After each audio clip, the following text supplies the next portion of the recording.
Welcome viewers, my name is Mohammad Ishaq Rashid and you are watching my YouTube channel. Markets around the world are in green zone right now और बड़ी अच्छी चीज़ है. Oil भी stable हो चुका है 37 point something पे, almost stable हो चुका है. और आज एक अच्छी न्यूज़ आई है जो कि मार्केट्स और पूरी दुनिया की इकॉनमीज़ और ह्यूमैनिटी के लिए भी एक बड़ा ब्रेक थ्रू है, और वो ये है कि कोविड-19 की एक वैक्सीन बन गई है और उसे ट्राई भी किया गया. ट्रायल बेसिस पे जब यूज़ किया गया तो 19 आउट ऑफ 20 पेशेंट्स रिकवर्ड और मोर्टेलिटी रेट बड़ा to a great extent it reduced.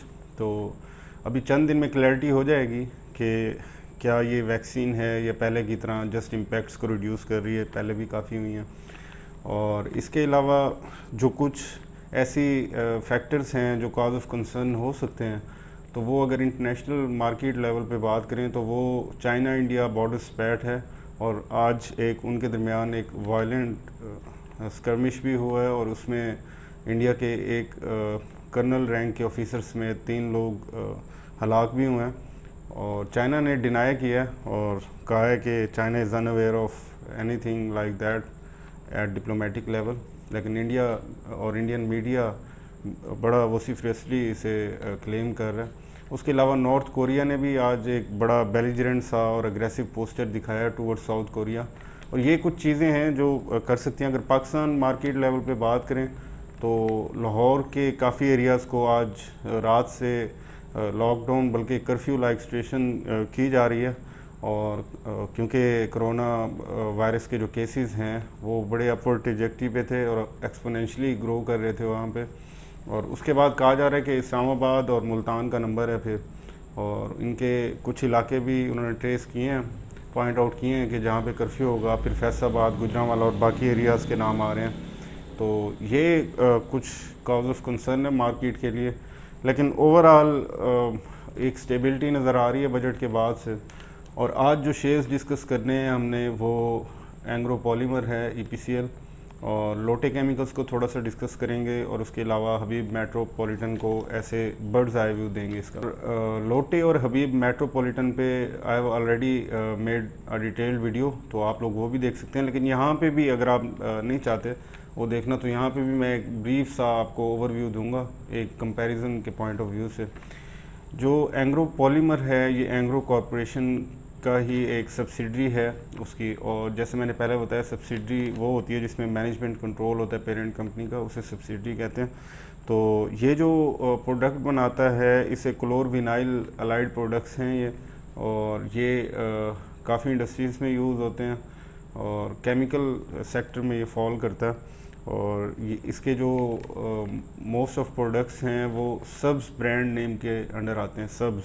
और इसके अलावा जो इसका अगर कंपनी के थोड़े फाइनेंशियल्स ब्रीफली डिस्कस करें तो 35% का इसका फ्री फ्लोट है और 24 बिलियन की इसकी मार्केट कैप है. अभी जो इसके रीसेंट रिजल्ट्स अवेलेबल हैं वो फर्स्ट क्वार्टर 2020 के हैं, तो उसको जस्ट EPS मैं आपको कंपेयर करके बताऊंगा. जो लास्ट टाइम 2019 के फर्स्ट क्वार्टर की EPS थी वो 1.20 थी, और अभी 2020 का जो फर्स्ट क्वार्टर है इसकी 0.18, 1.20 वर्सेस 0.18. ये बड़ा ड्रास्टिकली रिड्यूस हुआ है और उसकी रीजंस भी मैं आपको बता देता हूँ. एक तो गैस लीकेज इंसिडेंट हुआ और अनफॉर्चुनेटली कोई कैजुअलिटी नहीं हुई प्लांट साइड पे, लेकिन उसकी वजह से इन्होंने एक बिगेस्ट टर्न अराउंड किया अपने प्लांट का, biggest turn around in EPCL history. Turn around का अगर आप नहीं जानते तो मैं आपको बता देता हूँ. टर्न अराउंड का ये मतलब होता है कि एक ओवरहॉलिंग एक्टिविटी होती है और तकरीबन पूरे के पूरे प्लांट को खोला जाता है, उसकी मेंटेनेंस की जाती है. मोस्टली इंडस्ट्रीज़ जो हैं, जिस तरह इसका प्लांट भी eastern industrial zone port Qasim पे है कराची में, तो वहाँ पे जितनी भी इंडस्ट्रीज़ हैं उनका जनवरी में होता है, लेकिन इनका कुछ प्रोलॉन्ग हो गया था, काफ़ी ज़्यादा हो गया था. इस गैस वाले इंसिडेंट की वजह से भी काफ़ी इन्होंने किया और उसकी वजह से इनकी एक्सपेंडिचर भी बहुत ज़्यादा हो गया. और एक्सपेंडिचर ज़ाहिर है उसी क्वार्टर में इन्होंने इनकॉर्पोरेट करने होते हैं, अनलेस कैपिटल एक्सपेंडिचर हो उसको फिर ज़ाहिर है ओवर द पीरियड आप उसको डिवाइड करते हैं. तो उसके बाद हैवी एक्सपेंसेस हुए इनके, और फिर ऐसे हुआ कि कोविड-19 आ गया तो इस वजह से भी प्लांट इनका बंद हुआ. तो अभी जो इनके प्रोडक्शन नंबर्स इन्होंने दिए हैं ना, जो मैं डायरेक्टर्स रिपोर्ट में भी देख रहा था, जो प्रोडक्शन डेज़ हैं इनके इस पीरियड में वो बहुत कम है। एक गैस लीकेज इंसिडेंट की वजह से, एक इस प्रोलॉन्ग्ड जो इनका टर्न अराउंड है इस वजह से, तो इसकी वजह से जो हम इसके आने वाले क्वार्टर में देखेंगे तो इसका रेवेन्यू हिट होगा, इससे डेफिनेटली होगा, और वो सारी इंडस्ट्रीज़ का होगा, इसमें कोई ऐसी बात नहीं है। लेकिन इसमें जो थोड़ा सा एक्स्ट्रा जो इसको नुकसान पहुंचाएगी इसके रेवेन्यू को, वो ये प्रोलॉन्ग टर्न अराउंड और गैस लीकेज इंसिडेंट है, और इसकी वजह से ज़ाहिर है प्रोडक्शन नंबर्स कम हुए। और जो रेवेन्यू जो अभी जिस क्वार्टर की बात कर रहे हैं तो उसमें रेवेन्यू भी क्वार्टर ऑन क्वार्टर बेस पे कम हुआ है काफ़ी। लास्ट ईयर 2019 के फर्स्ट क्वार्टर में 9 बिलियन का रेवेन्यू था, अभी 7 बिलियन का, तो ये काफ़ी ज़्यादा कम हुआ है अगर आप गौर करें इस पर तो। और अगर ये बात करें कि इसकी प्राइस रेंजेस की बात करें तो पिछले 52 वीक्स में इसका लोएस्ट 20 है और हाईएस्ट 37 है।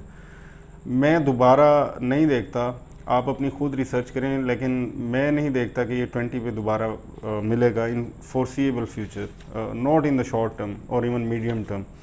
तो करंट रेट 27 के आसपास चल रहा है, तो मुझे ठीक लगता है ये rate if you are a long term investor. अगर आप ट्रेडर हैं फिर अपनी खुद रेंजेस बनाएं, और इसमें इन्वेस्टमेंट कम से कम 1 साल की करनी चाहिए अच्छा रिटर्न लेने के लिए। ये एक सॉलिड शेयर है और ये डिविडेंड भी देता है। डिविडेंड पेइंग स्टॉक की एक ज़बरदस्त चीज़ ये भी होती है कि अगर उसका प्राइस ज़्यादा ऊपर ना भी जाए तो आप दूसरी साइड पे आपको डिविडेंड मिल रहा होता है, तो एक लिहाज से आप कह सकते हैं कि आपकी कॉस्ट कम हो रही होती है डिविडेंड खा के, डिविडेंड ले के। तो लोटे केमिकल्स का जस्ट मैंने आज की वीडियो में इसलिए ऐड किया, हालांकि I have discuss this many a time before, वो जस्ट इसलिए किया कि EPCL के साथ थोड़ा सा इसका कंपैरिजन किया जाए। डेफिनेटली अगर पाकिस्तान में ऑपरेशंस की बात करें तो फिर EPCL ज़्यादा बड़ी कंपनी है। वैसे लोटे एक इंटरनेशनल जायंट की सब्सिडी है, लेकिन पाकिस्तान में इन्वेस्टमेंट और प्रेजेंस की अगर बात करें तो EPCL ज़्यादा बड़ी कंपनी है और ये मार्केट कैप में भी नज़र आती है। EPCL की जैसे मैंने बताया 24 बिलियन की मार्केट कैप है, इसकी 15 बिलियन की है, और फ्री फ्लोट उसका 35% है, लोटे का 25% है।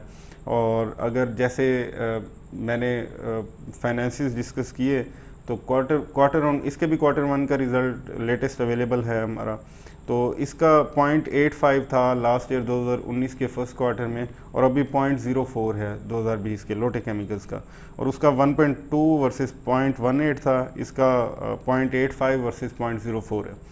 और इसके अलावा जो इसकी अगर प्राइस रेंजेस की बात करें तो 8.23 लोएस्ट था और 52 वीक्स में 17.40 है।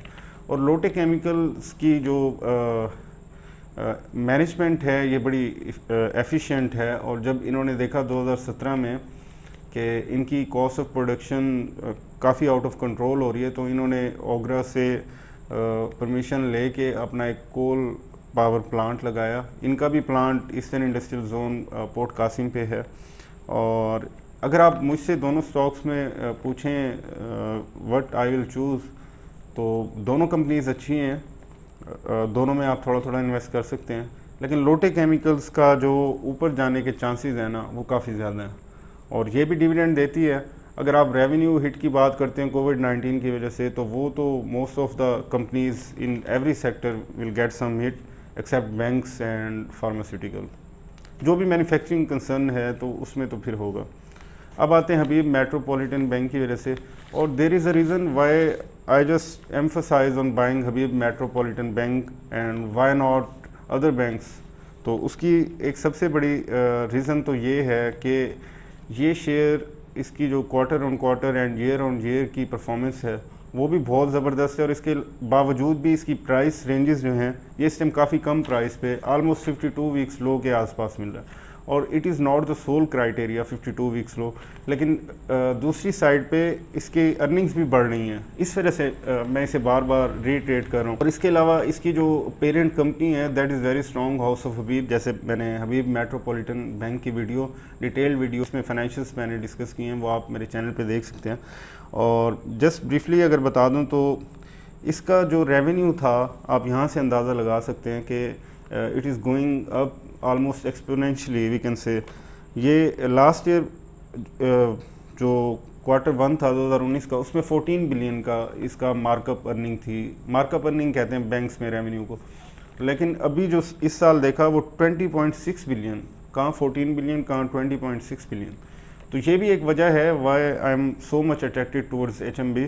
और इसके अलावा जो अर्निंग्स की बात करें इन्हीं क्वार्टर्स की, तो 2019 के फर्स्ट क्वार्टर में इसकी 1.40 थी, अभी 1.46 है। और एक और बात जिसकी वजह से मैं बैंक अल-फलाह और ये HMB, हबीब मेट्रोपॉलिटन बैंक और बैंक ऑफ पंजाब, इस तरह के शेयर्स को प्रेफर क्यों करता हूँ बड़े बैंक्स पे करंट सिचुएशन में, उसकी एक सबसे बड़ी ये रीज़न है कि स्टेट बैंक ने जैसे प्रोहिबिट किया सबको कि आपने कैश डिविडेंड नहीं देना, तो उनकी तो पूरे के पूरे बैंकिंग सेक्टर में एक प्रेशर आया, लेकिन उन शेयर्स की तो डिविडेंड नहीं दिया तो नीचे आई प्राइस।